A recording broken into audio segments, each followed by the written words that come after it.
আখেরাতের জীবন কি আসলেই সত্য? আখেরাত বিশ্বাসের কোনো যৌক্তিকতা আছে কি? পৃথিবীর প্রতিটি প্রাণী ও প্রতিটি মানুষই মরণশীল এবং নির্দিষ্ট আয়ুষ্কাল শেষে প্রত্যেকেই মৃত্যুবরণ করবে। তবে ইসলামের দৃষ্টিতে মৃত্যু মানেই মানব জীবনের চূড়ান্ত পরিণতি বা সমাপ্তি নয়, বরং ইসলামের দৃষ্টিতে মানুষের দুটি জীবন রয়েছে। একটি হলো দুনিয়ার জীবন বা ইহলৌকিক জীবন, আর অন্যটি হলো আখেরাতের জীবন বা পারলৌকিক জীবন। দুনিয়ার জীবন হলো অনুত্তম ও ক্ষণস্থায়ী, আর আখেরাতের জীবন হলো উত্তম ও চিরস্থায়ী। প্রকৃতপক্ষে মুমিন বান্দার আসল জীবন হলো আখেরাতের জীবন, এবং দুনিয়ার জীবন হলো শুধুমাত্র প্রস্তুতি ক্ষেত্র। দুনিয়ার জীবনে মানুষ মূলত আখেরাতের জন্য প্রস্তুতি গ্রহণ করে এবং রসদ সংগ্রহ করে। পার্থিব জীবনে আল্লাহর আনুগত্য ও সৎকর্মের মাধ্যমে যিনি যতটুকু ভালো প্রস্তুতি নিতে পারবেন, আখেরাতের জীবনে তিনি ততটুকুই সুখ স্বাচ্ছন্দ্য ভোগ করতে পারবেন। এ কারণে মুমিন মাত্রই আখেরাতের চিরস্থায়ী জীবনের উপর দৃঢ় বিশ্বাস পোষণ করেন। যেমন আল্লাহ তাআলা মুমিনদের বৈশিষ্ট্য সম্পর্কে বলেন, الذين يؤمنون بما أنزل إليك وما أنزل من قبلك وبالآخرة هم يوقنون أولئك على هدى من ربهم وأولئك هم المفلحون। যারা আপনার প্রতি যা অবতীর্ণ করা হয়েছে ও আপনার পূর্বে যা অবতীর্ণ করা হয়েছে তাতে বিশ্বাস স্থাপন করে এবং পরকালের প্রতিও তারা দৃঢ় বিশ্বাস পোষণ করে। অন্য আয়াতে আল্লাহ তাআলা তার নিজ সত্তার প্রতি ঈমান আনার পাশাপাশি আখিরাতের প্রতি বিশ্বাস স্থাপন করাকে ঈমানের অন্যতম গুরুত্বপূর্ণ বিষয় হিসেবে নির্ধারণ করেছেন। যেমন আল্লাহ তাআলা বলেন, ليس البر أن تولوا وجوهكم قبل المشرق والمغرب ولكن البر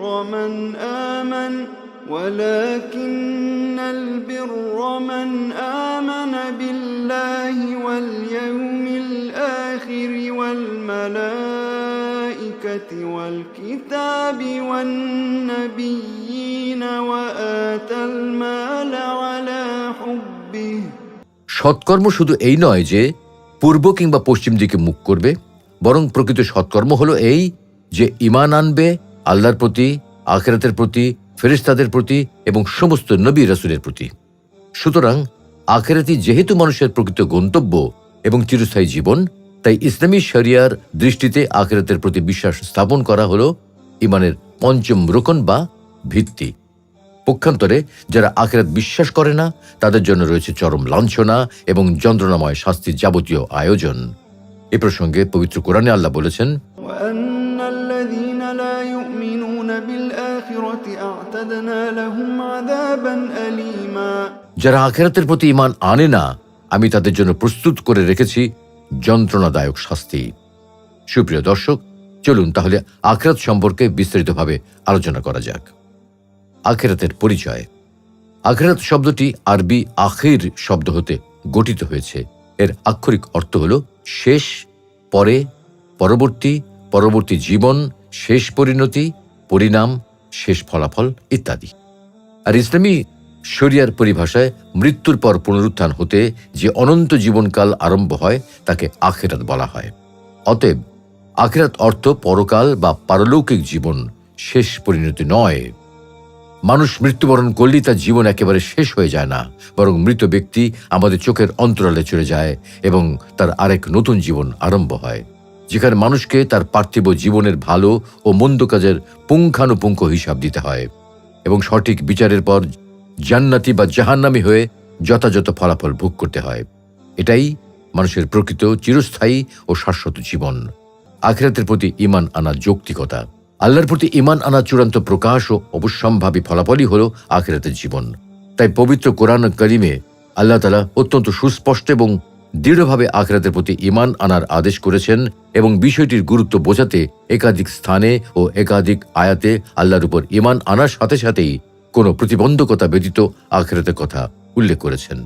কেননা দুনিয়ার জীবন হল আখিরাতের জন্য প্রস্তুতি গ্রহণের জায়গা, আখিরাতের জন্য বীজ বপনের জায়গা, ফল ফসল ফলাফলের ভোগের জায়গা নয়।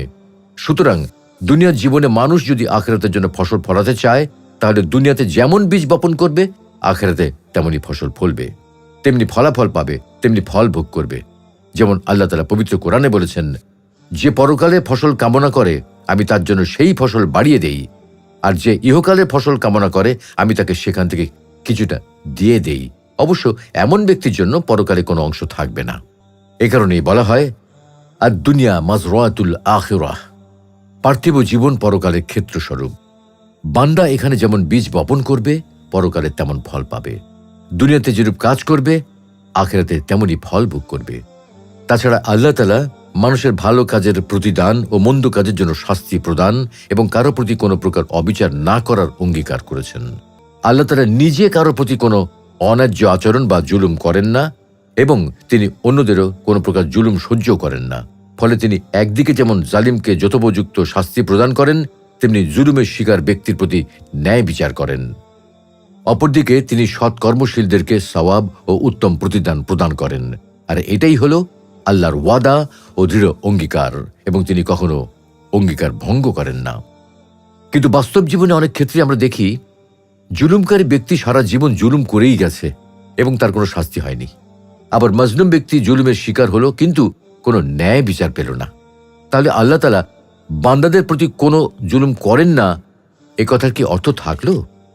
তাই আখিরাতের অর্থই হলো মানুষ পৃথিবীতে যে জীবনযাপন করে তাই শেষ নয়, বরং এই জীবনের পর মানুষের আরও একটি জীবন আছে। অবশ্যম্ভাবী সেই জীবন সৎকর্মশীল ব্যক্তি তার সৎকর্মের প্রতিদান পাবে, জালিম তার জুলুমের শাস্তি পাবে এবং নিপীড়িত ব্যক্তি ন্যায় বিচার পাবে। অর্থাৎ প্রত্যেকে নিজ নিজ কৃতকর্মের প্রকৃত প্রতিদান পাবে। সুতরাং আল্লাহর অঙ্গীকার বাস্তবায়ন এবং সৎ ও অসৎ কৃতকর্মের প্রকৃত প্রতিদান প্রদানের জন্য আখিরাত হল এক অবশ্যম্ভাবী বিষয়। অন্যথায় আল্লাহর ওয়াদা মিথ্যা প্রমাণিত হবে। অতএব বলা যায় যে আখিরাত অত্যন্ত যৌক্তিক ও বাস্তব এক জীবন। যেমন পবিত্র কোরআনে আল্লাহ বলেছেন, কুল্লু নাফসিন যায়িকাতুল মাউত ওয়া ইন্নামা তুওয়াফাউনা উজুরাকুম ইয়াওমাল কিয়ামাহ فمن زحزح عن النار وأدخل الجنة فقد فاز وما الحياة الدنيا إلا متاع الغرور। প্রত্যেক প্রাণীকে মৃত্যুর স্বাদ আস্বাদন করতে হবে, আর তোমরা কিয়ামতের দিন পরিপূর্ণ প্রতিদান প্রাপ্ত হবে। অতঃপর যাকে জাহান্নাম থেকে দূরে রাখা হবে এবং জান্নাতে প্রবেশ করানো হবে, সেই হবে প্রকৃত সফল। বস্তুত পার্থিব জীবন ধোঁকার সামগ্রী ছাড়া আর কিছুই নয়। আখিরাতের প্রতি ঈমান আনার অর্থ কি? আখিরাত বা পরকালের প্রতি ঈমান আনার অর্থ হল দৃঢ়ভাবে এই বিশ্বাস পোষণ করা যে আল্লাহ তাআলা প্রতিটি মানুষকে মৃত্যুর পর পুনরায় জীবিত করবেন, যেভাবে তিনি প্রথমবার সৃষ্টি করেছেন। অতঃপর হিসাব নিকাশ শেষে প্রত্যেককে পরিপূর্ণভাবে তার কৃতকর্মের প্রাপ্য প্রদান করবেন। ফলে জান্নাতীগণ জান্নাতকে চিরস্থায়ী বাসস্থান রূপে গ্রহণ করবে এবং জাহান্নামীরা জাহান্নামের শাস্তি ভোগ করতে বাধ্য থাকবে। অর্থাৎ ঈমান বিল আখিরাত বা আখিরাত বিশ্বাসের অবিচ্ছেদ্য বিষয়গুলো হলো মৃত্যুর মাধ্যমে আখিরাতের সূচনা হওয়া, মৃত্যুর পর পুনরায় জীবিত হওয়া বা পুনরুত্থান হওয়া, হাসরের মাঠে হিসাব নিকাশের জন্য সমবেত হওয়া এবং অবশেষ ফলাফল লাভ করার বিষয়ে দৃঢ় বিশ্বাস পোষণ করা। মৃত্যুর মাধ্যমে আখিরাতের সূচনা। ইতিপূর্বে যেমনটি আলোচনা করা হয়েছে, মানুষের জীবন দুইটি ভাগে বিভক্ত, দুনিয়ার জীবন এবং আখিরাতের জীবন। তবে এই দুই জীবনের মাঝে একটি প্রতিবন্ধকতা বা একটি মধ্যবর্তী পর্যায়ে আছে, যাকে বারজাখ বলা হয়। দুনিয়ার জীবন শুরু হয় মায়ের গর্ভ থেকে জন্মগ্রহণ করার মাধ্যমে, শেষ হয় মৃত্যুর মাধ্যমে, এবং এই সময়ের মধ্যে মানুষ মূলত আখিরাতের জন্য আমল করে। বারজাখের জীবন হচ্ছে, বারজাখ শব্দের অর্থ হলো অন্তরায় বা মধ্যবর্তী পর্যায়ে। মৃত্যুর পর মানুষকে চাই কবর দেয়া হোক বা নাই হোক, আগুনে পুড়ে ছাই হয়ে যাক, বাতাসে উড়ে যাক, পানিতে ডুবে যাক, পচে যাক বা গলে যাক, অথবা কোনো জন্তু খেয়ে ফেলুক, যাই হোক না কেন, মৃত্যুর পর থেকে পুনরুত্থান পর্যন্ত মানুষ যে অবস্থায় থাকে তাকে আল কোরআনের ভাষায় বারজাখ বা বারজাখের জীবন বলা হয়। এই পর্যায়টি শুরু হয় মৃত্যুর পর থেকে, শেষ হয় কিয়ামত ও পুনরুত্থানের মাধ্যমে, এবং এই সময় মানুষ কোনো আমল করতে পারে না, যদিও কারো কারো ক্ষেত্রে সদকা জারিয়া ও কল্যাণকর জ্ঞান বিজ্ঞানের সওয়াব এবং সৎ সন্তান সন্ততির দোয়া অবশিষ্ট থাকে। আখিরাতের জীবন। আখিরাতের জীবন শুরু হয় কিয়ামত ও পুনরুত্থানের মাধ্যমে, এবং এই জীবনের কোনো শেষ বা সমাপ্তি নেই। এই হিসেবে বলা যায় যে মৃত্যুর পর থেকে আখিরাত পর্বের সূচনা হয়ে যায়। মৃত্যু হল কিয়ামতের সুগরা বা ছোট কিয়ামত। আল্লামা ইবনু কাসির রহমতুল্লাহ আলাইহি বলেন, মানুষ যখন মৃত্যুবরণ করে তখন সে আখিরাতের হুকুমের অন্তর্ভুক্ত হয়ে যায়। সুতরাং যখনই মানুষ মৃত্যুবরণ করে তখন থেকেই সে আখিরাতের পর্বের অন্তর্ভুক্ত হয়ে যায়। যেমন পবিত্র কোরআনে আল্লাহ তাআলা বলেছেন, قل يتوفاكم ملك الموت الذي وكل بكم ثم إلى ربكم ترجعون। বলুন, তোমাদের প্রাণ হরণের দায়িত্বে নিয়োজিত ফেরেশতা তোমাদের প্রাণ হরণ করবে, অতঃপর তোমরা তোমাদের পালনকর্তার কাছে প্রত্যাবর্তিত হবে। অতএব বোঝা গেল যে মৃত্যুর মাধ্যমেই আখিরাতের সূচনা হয়ে যায়। মৃত্যুর পর পুনরায় জীবিত হওয়া, মৃত্যুর পর কিয়ামতের দিন মানুষকে পুনরায় জীবিত করা হবে। ثم إنكم بعد ذلك لميتون ثم إنكم يوم القيامة تبعثون। নিশ্চয়ই এরপর তোমরা মৃত্যুবরণ করবে, অতঃপর কিয়ামতের দিন অবশ্যই তোমরা পুনরুত্থিত হবে। যেভাবে মানুষকে প্রথমবার সৃষ্টি করা হয়েছিল তেমনি তাদেরকেও আবারও সৃষ্টি করা হবে। আল্লাহ তাআলা প্রথমবার যখন মানুষকে সৃষ্টি করেন তখন মানুষের কোনো মডেল ছিল না, তথাপি মডেলবিহীন অবস্থাতেই তিনি মানুষকে নিখুঁত করে সৃষ্টি করেছেন। সুতরাং দ্বিতীয়বার যখন প্রতিটি মানুষের পূর্বতন মডেল রয়েছে, তখন সেই মডেল অনুসারে দ্বিতীয়বার মানুষ সৃষ্টি করা আল্লাহ তাআলার জন্য অত্যন্ত সহজ একটি কাজ। আর এই প্রসঙ্গে আল্লাহ তাআলা পবিত্র কোরআনে বলেছেন, ويقول الإنسان أإذا ما مت لسوف أخرج حيا أولا يذكر الإنسان أنا خلقناه من قبل ولم يك شيئا। মানুষ বলে, আমার মৃত্যু হওয়ার পর আমি কি জীবিত অবস্থায় পুনরুত্থিত হব? মানুষকে স্মরণ করে না যে আমি তাকে ইতপূর্বে সৃষ্টি করেছি এবং সে তখন কিছুই ছিল না।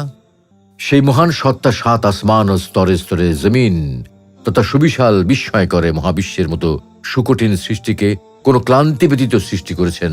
তিনি কি সামান্য মানুষকে দ্বিতীয়বার সৃষ্টি করতে সক্ষম নন? আল্লাহ তাআলা পবিত্র কোরআনে বলেছেন, أوليس الذي خلق السماوات والأرض بقادر على أن يخلق مثلهم بلى وهو الخلاق العليم إنما أمره إذا أراد شيئا أن يقول له كن فيكون। যিনি নভমণ্ডল ও ভূমণ্ডল সৃষ্টি করেছেন তিনি কি তাদের অনুরূপ সৃষ্টি করতে সক্ষম নন? বরং তিনি তো মহাস্রষ্টা, সর্বজ্ঞ। তিনি যখন কোনো কিছু করতে ইচ্ছে করেন তখন তাকে কেবল বলে দেন হও, আর তখনই তা হয়ে যায়। হাসরের মাঠে হিসাব নিকাশের জন্য সমবেত হওয়া, কিয়ামতের দিন পুনরায় জীবিত হওয়ার পর শয়তান, জিন জাতি, মানব জাতি, পশু পাখি এবং সকল প্রাণী সহ আসমান ও জমিনের সবকিছু হাসরের মাঠে সমবেত হবে। আল্লাহ তাআলা পবিত্র কোরআনে বলেছেন,